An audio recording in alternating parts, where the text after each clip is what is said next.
Di kontrak kuliah ini nanti yang akan kita bahas secara umum adalah ini terutama berkaitan dengan tata tertib atau ketika kita kuliah apa saja yang harus kita taati dan kita patuhi bersama terkait dengan pelaksanaan mata kuliah riset pemasaran.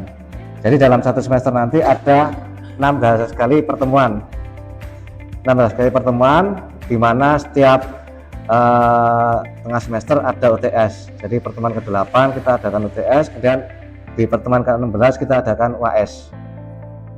Nah, kemudian diusahakan untuk masuk tiap pertemuan ya. Di hari Kamis di mata kuliah riset pemasaran kita adakan secara rutin untuk mata kuliah riset pemasaran. Kemudian ada toleransi atau kebijakan di mana para mahaputri ini bisa tidak masuk atau karena ada udzur. Jadi paling enggak absensi itu harus 75% masuk. Jadi misalnya Anda sakit atau ada halangan, tolong ada keterangan atau surat izinnya ya. Kemudian nanti penilaian kita akan adakan tugas-tugas secara individu dan kelompok. Kemudian penilaian secara umum ada beberapa unsur di mana pertama keaktifan termasuk nanti ketika pembelajaran ada tanya jawab, kemudian tugas mengerjakan, kemudian ada tugas kelompok juga ikut berpartisipasi dalam kelompok tersebut. Kemudian tugas yang tadi tugas individu dan kelompok, kemudian UTS 30% dan UAS 40%. Jadi yang terbesar adalah penilaian di UAS. Itu secara singkat gambaran tentang kontrak kuliah. Nah, rencana pembelajaran semester. Jadi nanti ketika Anda sudah lulus mata kuliah ini ada berapa unsur yang bisa dicapai. Jadi yang pertama di unsur sikap atau biasa disebut dengan CPL atau capaian pembelajaran lulusan. Itu pertama sikap. Kalau di SMA dulu kan pernah dikasih tahu tentang CPL itu ya. Nah, pembelajaran keterampilan belajar siswa. Kalau di tingkatan perguruan tinggi atau mahasiswa itu ada 4 unsur yang dinilai. Kalau dulu kita kenal ada kognitif, afektif, dan psikomotorik. Kalau di perguruan tinggi kita kenal ada 4 unsur yang dinilai. Ada sikap, ada pengetahuan, keterampilan khusus, dan keterampilan umum. Nah, sikap ini berkaitan dengan riset pemasaran. Yang jelas nanti diharapkan ketika sudah lulus dari mata kuliah ini Anda punya satu bekal atau argumen ketika membuat sebuah kebijakan atau keputusan di tingkatan perusahaan manajer berdasarkan pada fakta dan data yang sudah diperoleh. Nah, kemudian ini yang perlu dihargai juga, diperhatikan dalam sikap ini berkaitan dengan sikap keanekaragaman atau sikap berbangsa kita dituntut bisa memiliki nilai-nilai menghargai pendapat orang lain atau mengakui hasil temuan orang lain sebagai bentuk beragaman di dunia riset dan teknologi. Untuk pengetahuan secara jelas konsep dan teori tentang pemasaran. Di poin kedua itu kita diharapkan memiliki jiwa kewirausahaan atau entrepreneurship, itu pengetahuannya. Kemudian yang ketiga bisa menjadi manajer. Diharapkan nanti Anda ketika jadi manajer memiliki ilmu atau konsep teori tentang manajerial dan operasional. Nah, di keterampilan umum karena kita sudah masuk pada era modernisasi, diharapkan nanti Anda ketika lulus mata kuliah ini memiliki wawasan global, artinya bisa beradaptasi dengan pengetahuan dan teknologi yang terbaru. Yang jelas dengan riset pemasaran ini Anda nanti dilatih atau diajak untuk bisa berpikir secara sistematis, objektif dan logis ya. Karena ini sebagai sesuatu yang mutlak bagi seorang cendekiawan atau ilmuwan bisa melakukan riset dengan berbagai langkah-langkah dan metode secara ilmiah. Nah, ini bisa menjalankan fungsi secara organisasi, manajemen pada perusahaan. Kemudian ini nanti kalau Anda jadi pimpinan bisa memformulasikan kebijakan-kebijakan yang bersifat strategis. Jadi salah satu masukan ketika kita mau membuat sebuah strategi itu adalah informasi yang kita dapat dari berbagai informasi di luar yang diperoleh melalui sebuah metode ilmiah. Jadi riset pemasaran itu bisa dipakai masukan bagi kita untuk melakukan sebuah penerapan strategi. Jadi ketika Anda mau melakukan strategi apakah agresif, apakah moderat atau yang lain, itu berdasarkan masukan. Masukan itu macam-macam, bisa dari televisi, bisa media, tapi yang paling valid adalah masukan yang berasal dari riset atau penelitian yang kita lakukan.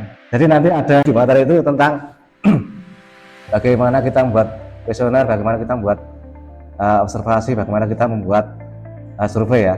Jadi misalnya Anda mau meluncurkan sebuah produk pakaian atau sebuah produk makanan, Anda jelas butuh informasi tentang sejauh mana masakan atau produk ini disukai masyarakat. Nah, dengan metode survei atau observasi atau kuesioner, Anda akan mengetahui bahwa ternyata yang disukai masyarakat itu adalah masakan yang seperti ini, atau masakan yang kekinian, atau masakan yang istilahnya fast food lah, atau tidak terlalu lama menyajikan.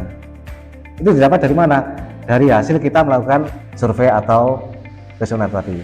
Jadi keterampilan khusus, umum, sikap, dan pengetahuan itu semuanya akan Anda terapkan atau Anda peroleh ketika Anda bisa menguasai riset pemasaran ini. Dan ini insya Allah akan berguna pada kehidupan Anda sehari-hari di masyarakat. Saya harapkan nanti salah satu dari kita menjadi seorang manajer atau seorang presidir atau paling nggak manajer cabang ya atau area, Anda bisa terapkan salah satu metode riset ini untuk menggali sejauh mana pendapat masyarakat atau publik tentang produk yang Anda luncurkan. Kalau capaian pembelajaran mata kuliah hampir sama seperti tadi secara teknis. Nah, ini nanti bisa dipakai bekal untuk Anda PKLI dan juga skripsi ya. Jadi pertama Anda paham dulu tentang metodologi penelitian, kemudian riset pemasaran itu hampir sama dengan metodologi penelitian. Yang jadi awal kita melakukan penelitian adalah kita paham dulu tentang konsepnya. Jadi Anda sudah menempuh metodologi penelitian ya, penelitian itu apa, kemudian jenis-jenisnya apa. Secara umum ada dua itu ya, kualitatif dan kuantitatif. Nah, itu akan berlanjut pada desainnya, kemudian sumber data, pengumpulan data, cara penyusunan kuesioner, teknik sampling, metode pengumpulan data, analisis data, dan sampai pada penyusunan laporan. Nah, insya Allah pada pertemuan kali ini kita akan bahas yang poin pertama tentang konsep dari riset penelitian itu, dan nanti saya akan coba ekspor ke Mahaputri ini untuk bisa merumuskan sebuah permasalahan atau sebuah fenomena di masyarakat yang bisa dijadikan untuk dasar kita penelitian. Jadi itu gambaran nanti awal sampai akhir pertemuan kita 16 kali itu apa-apa yang kita bahas dalam mata kuliah riset penelitian pemasaran ini. Pertemuan pertama jelas riset pemasaran, jenis riset pemasaran, kemudian permasalahan dan tema, dan poin 4 ini nanti yang akan kita lakukan pada pertemuan kali ini. Dan kemudian nanti ada pertemuan kedua, pertemuan ketiga sampai ke 16 ya, 16, 9, 10, dan di situ juga ada jenis-jenis data. Nah, ini sudah pernah dengar tentang analisa regresi di pertemuan 12 sampai 14. Ada yang suka matematika, statistik? Sukailah sesuatu yang Anda benci, siapa tahu Anda akan merasa ingin bahasanya kepo atau penasaran dengan sesuatu yang Anda benci. Ini jadi regresi itu adalah sebuah satu perhitungan dalam statistik untuk membuat satu peramalan atau sebuah persamaan di mana kita bisa nanti memprediksi tentang hasil atau sesuatu yang kita harapkan 1 tahun atau 2 tahun ke depan itu seperti apa. dengan persamaan referensi. Kalau multivariat itu berbagai variabel atau berbagai unsur di dalam persamaan itu bisa mempengaruhi di masa yang akan datang. Nah, laporannya jelas nanti ada panduannya sendiri tentang PKLI, juga ada panduannya, skripsi juga ada. Kemudian referensi. Nah, paling enggak saya pernah nulis di jurnal Fa'aza tentang bagaimana kita membuat sebuah tulisan atau penelitian ilmiah yang itu akan dimuat di jurnal kita. Saya harapkan nanti ada beberapa mahasiswa, atau saya nggak wajibkan, ada yang mengutip dari tulisan yang saya tulis di Fa'aza itu. Tahun 2023 saya tulis tentang strategi meningkatkan kualitas pelayanan dalam pengembangan penguasaan konsumen di catering Ijan Pondok Pesantren ini. Karena gini loh, ada istilah cintailah produk-produk dalam negeri ya. Nah ini sama, cintailah produk-produk tulisan dari para dosen sendiri, daripada jauh-jauh ke Surabaya, ke Semarang, ke Malang ya. Kita sebenarnya sudah punya tulisan dan tiap tahun sudah terbit, 1 tahun terbit 2 kali, itu bisa dipakai untuk referensi. Di situ sudah ada kok metodologinya, belum sama-samanya. Misalnya mau dipakai referensi disamakan itu bisa, nanti tinggal di fokus penelitiannya dibedakan. Jadi di situ ada ringkasan tentang bagaimana abstrak itu dibuat, kemudian bagaimana bab 1 sampai bab 5 itu dibuat, dan itu nanti bisa dikembangkan untuk jadi sebuah penelitian Anda yang terbaru. Salah satu syaratnya skripsi atau produk ilmiah itu adalah novelty atau kebaruan atau up to date. Misalnya Anda meneliti masalah nilai produk atau yang lain, penggunaan produk atau inovasi produk. Kira-kira produk apa yang sekarang diminati masyarakat? Contohnya makanan ringan yang sering dikonsumsi masyarakat di sini apa kira-kira? Atus ya. Nah, atus itu kira-kira bisa nggak dipasarkan di Pacet sini? Atau gini, ini yang menjadi produk unggulan Pacet itu adalah susu ya, atau ketela. Nah, susu itu bisa dikembangkan menjadi diversifikasi produk, misalnya jadi puding atau jadi produk yang lain.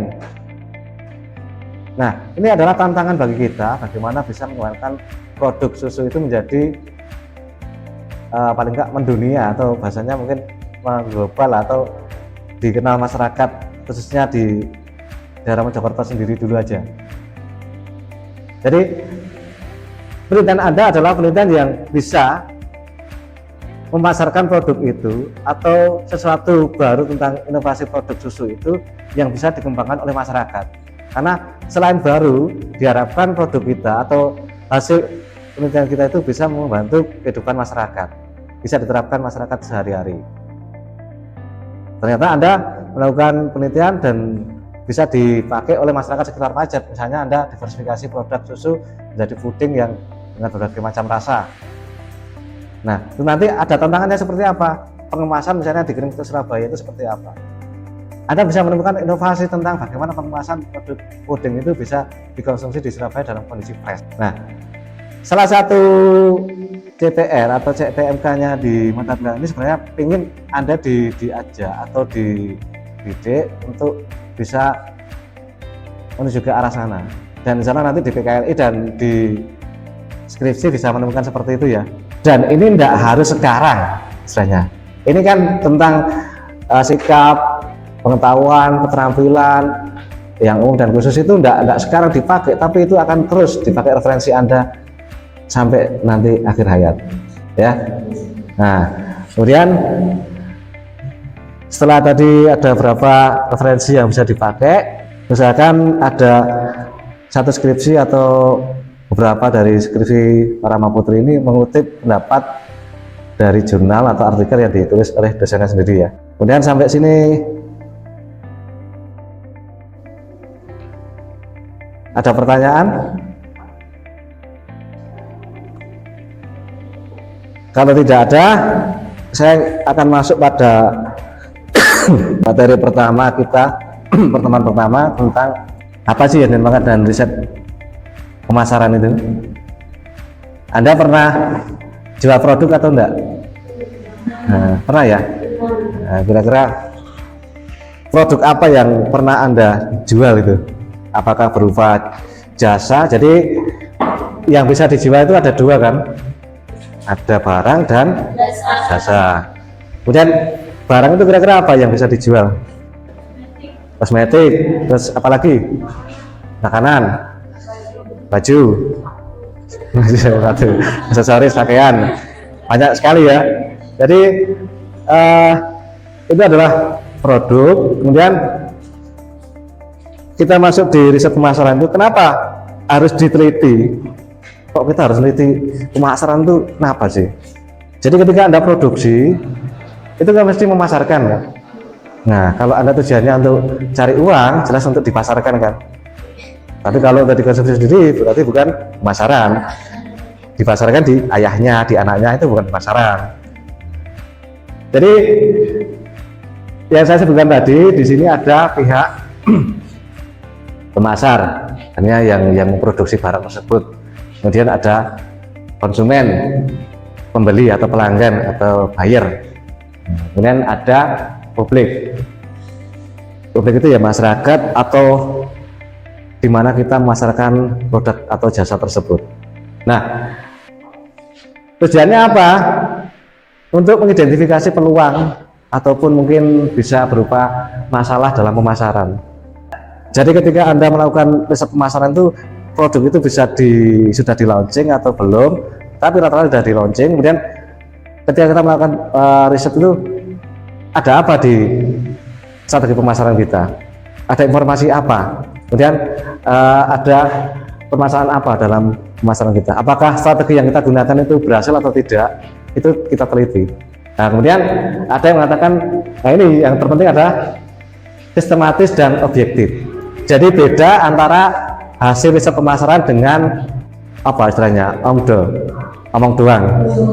Sekarang itu viral di media sosial hanya omdo atau omong doang tanpa ada fakta dan data, dan itu viral sekali di medsos sekarang. Banyak sekali berita-berita hoax namanya itu.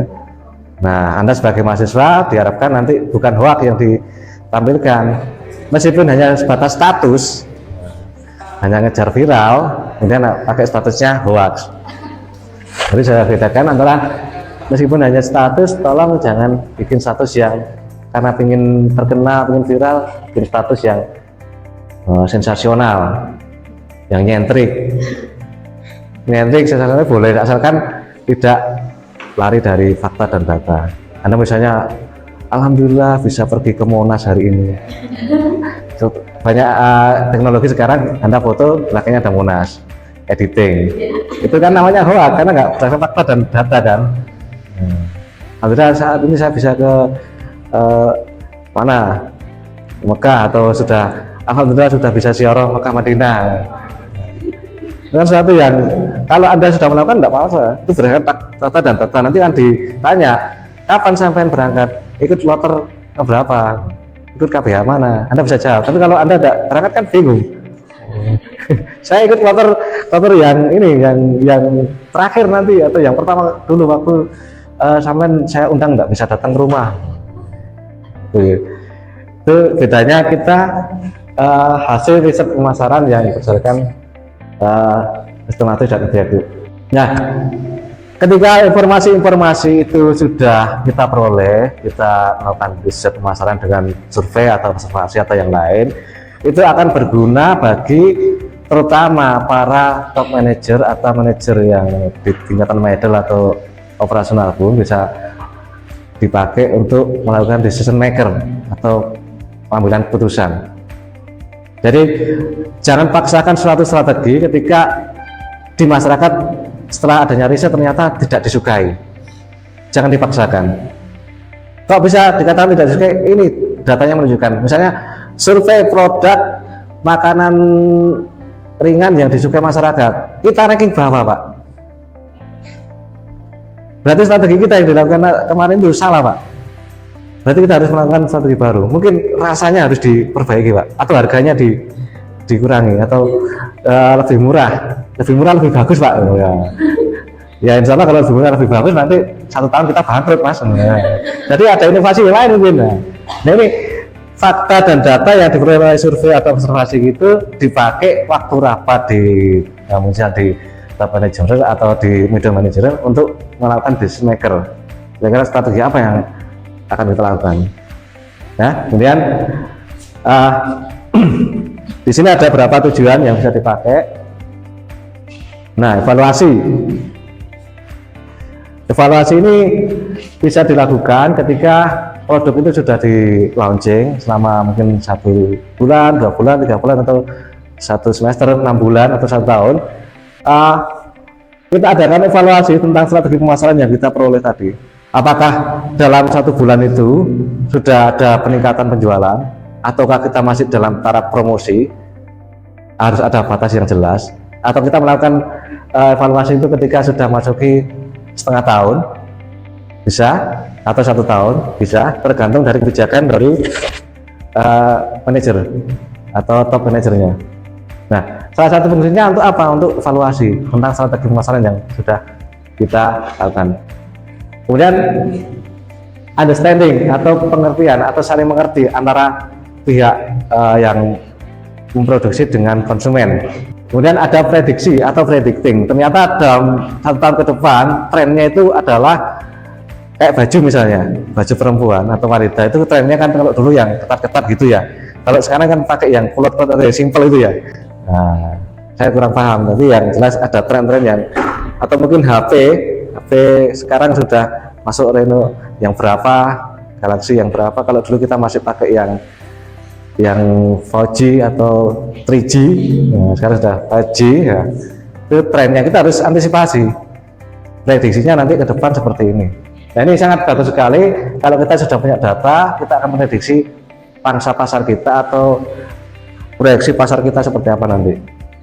Nah, yang terakhir adalah controlling. Jadi kontrol ini bisa dipakai untuk pengawasan di tingkatan operasional juga bisa, di tingkatan produksi juga bisa. Sampai sini paham atau sedikit paham atau kurang paham? Nanti akan paham ketika Anda setelah ini ada session untuk praktek ya. Nah, ini secara umum nanti riset itu ada yang langsung bersifat primer dan sekunder. Dari jenis metode dalam riset pemasaran itu ada primer dan sekunder. Kalau primer itu langsung kita ke responden ya, atau kita cari orang yang kita minta keterangan atau datanya melalui angket bisa, atau melalui survei. Yang kedua, kita yang sekunder itu bisa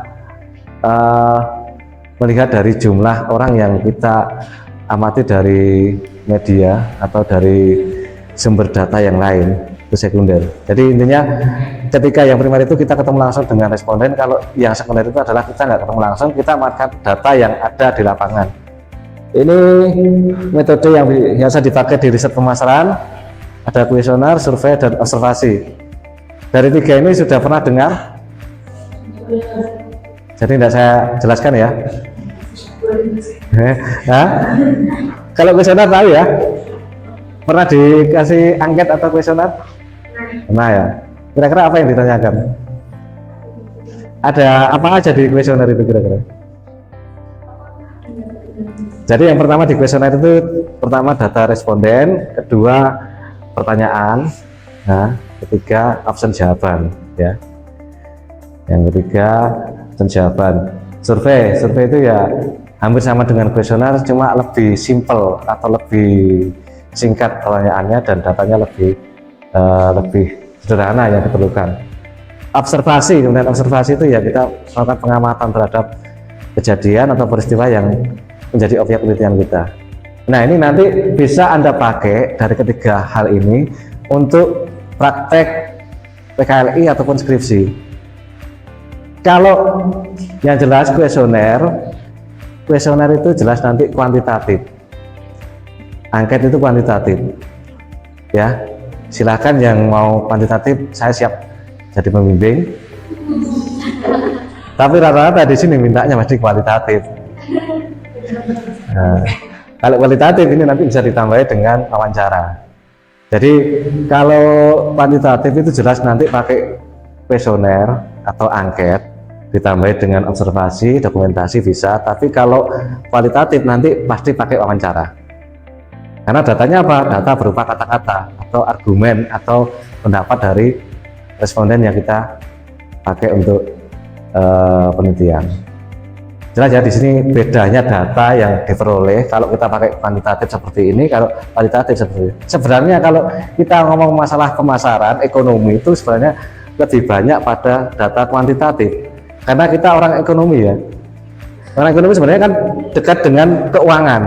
Nah, keuangan itu berupa nominal. Nominal itu kan kuantitatif. Saya punya uang 10 juta. Saya mau beli sepeda motor. Saya punya uang 10 juta, nominalnya 10 juta. Tapi kalau kita berbasis pada data, mana uangnya? Kan harus ada uang 100-annya berapa, 50-annya berapa kan? Itu kuantitatif. Ada datanya, ada apa. Tapi kalau kualitatif, saya punya uang 10 juta. Nah, mana datanya, mana uangnya? Makanya ketika kualitatif itu sebenarnya nggak lepas juga dari data kuantitatif. Memang pendapat atau kata-kata yang diperoleh dari responden. Ketika saya ditanya, sampai punya uang berapa? 10 juta. Tapi saya tidak bisa tunjukkan datanya. Tapi dari kata-kata, saya mengatakan saya punya uang 10 juta. Nah, ini kualitatif. Ini kuantitatif, saya punya uang 10 juta. Mana datanya? Ini. 100-nya ada 10, 50-nya ada 50, uang 20 ribuannya ada berapa? Ada klasifikasi. Nah, kalau kita ngomong secara ekonomis, itu parametris dan non parametris, tadi di regresi itu sebenarnya Anda di semester 5 itu sudah tuntas masalah statistik parametris dan non parametris. Anda sudah bisa buat persamaan baik regresi linear, regresi sederhana, regresi ganda, itu sudah selesai sebenarnya. Ini sebenarnya karena di ilmu ekonomi menjadi sebuah tuntutan wajib bagi statistik ini, ya. Tapi karena Anda memilih untuk yang jalan lain, ya kita kasih nanti opsi untuk jalan lain itu kualitatif. Ini sebentar saya jelaskan tentang kuesioner ya. Kuesioner yang jelas butuh pertanyaan atau formulir pertanyaan. Nah, nanti di PKLI sama skripsi sudah bisa buat ini panduan wawancara, atau sudah bisa buat form observasi. Karena ini gini, Anda kan mau terjun ke lapangan, logikanya gini, Anda mau masak. Nah, alat masaknya apa? Harus ada pisau, ada wajan, ada kompor ya, alat untuk masaknya. Nah, bahannya apa nanti? Nah, sampai harus paham. Misalnya Anda terjun ke lapangan harus punya senjatanya dulu, alatnya dulu. Misalnya pakai kuesioner seperti ini. Kemudian kalau Anda pakai survei juga bisa. Yang saya katakan tadi lebih sederhana pertanyaannya.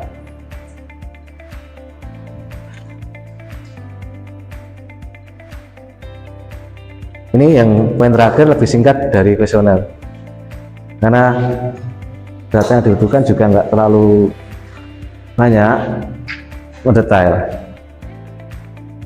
Jadi observasi ini saya kira Anda sudah paham bahwasanya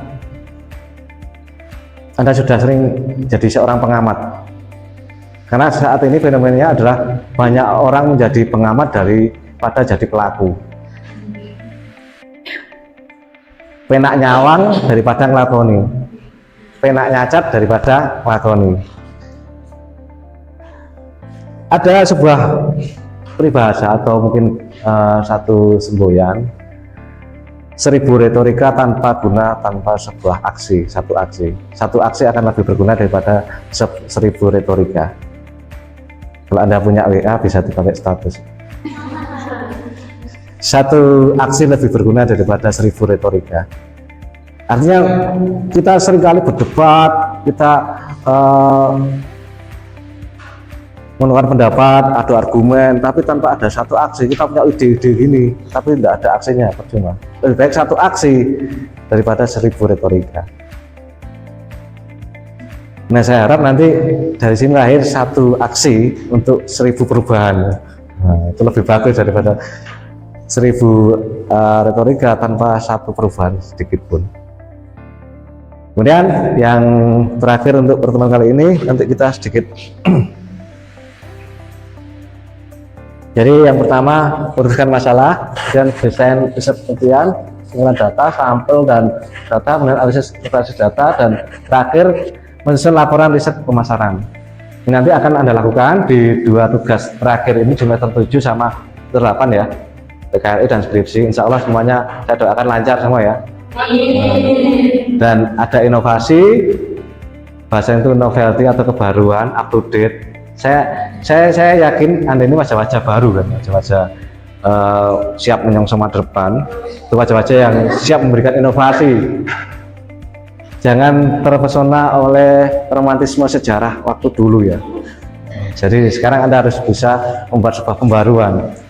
Karena kalau tidak Anda sendiri lagi, terus siapa yang akan melakukan pembaruan di dunia pendidikan, dunia entrepreneurship, atau dunia nanti ketika Anda terjun di lapangan. Itu kira-kira sedikit gambaran tentang pertemuan kita yang pertama. Dan ini ada berapa mahasiswa? Mbak Putri ini 10 ya? 11. Jadi siapkan kertas, terus kemudian buat 2 kelompok, 1 kelompok 5, yang 1 6 orang ya, 1 kelompok. Kemudian tiap-tiap kelompok tolong fokus di salah satu. Kita tugasnya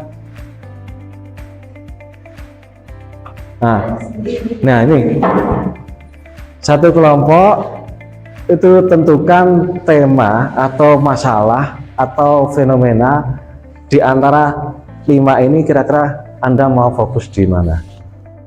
Jadi tentukan dulu masalahnya. Jadi ini nanti bisa di kelompok 1 apa, kelompok 2 apa, dirumuskan di situ tentang kira-kira permasalahan apa atau informasi apa yang menarik yang bisa kita teliti. Apakah dari harganya, yang tadi ada usulan gimana harganya dibuat murah dengan ongkos produksi yang tetap, ataukah harganya diversifikasi, ataukah ada subsidi harga, contohnya misalnya ada diskon, ada misalnya apa, cuci gudang bahasanya itu. Kemudian apakah produknya, kegunaan produknya bisa, nilai produk atau rupa produk. Yang ini yang sering kita lakukan adalah rupa produk ini bisa. Jadi misalnya Anda punya pisang, bagaimana pisang ini bisa menarik? Apakah mau dibuat pisang goreng, ataukah pisang aroma, ataukah pisang apa? Kalau di Ngawi itu apa namanya itu? Seperti sale ya, sale atau keripik, itu rupa-rupa dari produk itu. Apakah kegunaan produk, ternyata pisang bisa mengobati penyakit asam lambung misalnya, ada penelitian seperti itu. Atau misalnya pisang bisa menghilangkan mah, ini sangat masuk akal karena pisang bisa sementara untuk mengganjal perut yang lapar, artinya mahnya nggak kambuh ya. Atau ini bisa sekarang banyak sekali diversifikasi produk atau nilai rupa produk ini, terutama produk-produk yang disukai masyarakat kaum muda. Contohnya misalnya kopi itu sekarang lagi tren, tiap kafe membuat sebuah menu-menu baru untuk menarik para pelanggan. Itu adalah inovasi.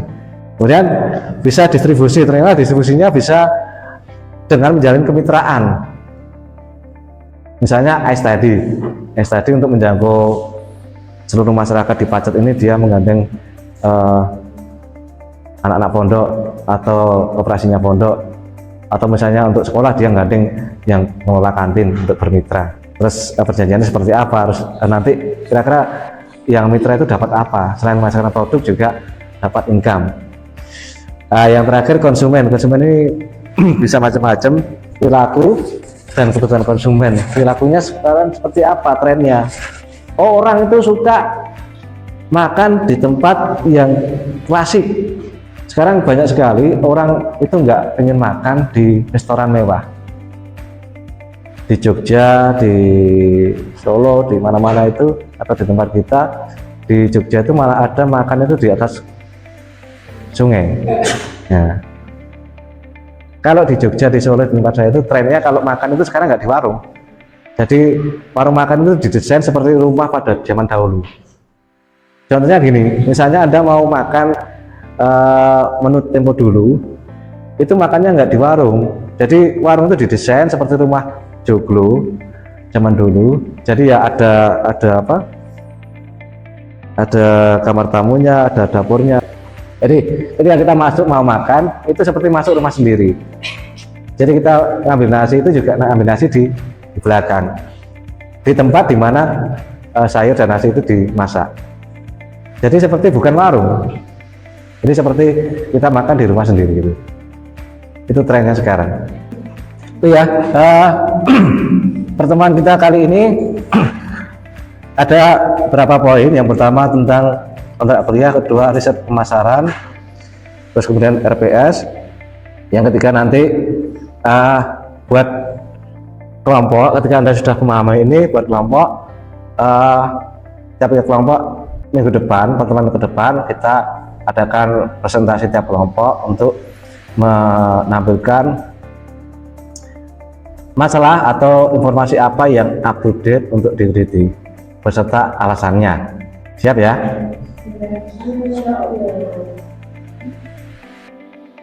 Kalau tidak ada pertanyaan, saya akhiri untuk pertemuan kali ini. Kita ketemu lagi minggu depan. Oke? Terima kasih untuk pertemuan kali ini. Saya akhiri. Assalamualaikum warahmatullahi wabarakatuh. Waalaikumsalam.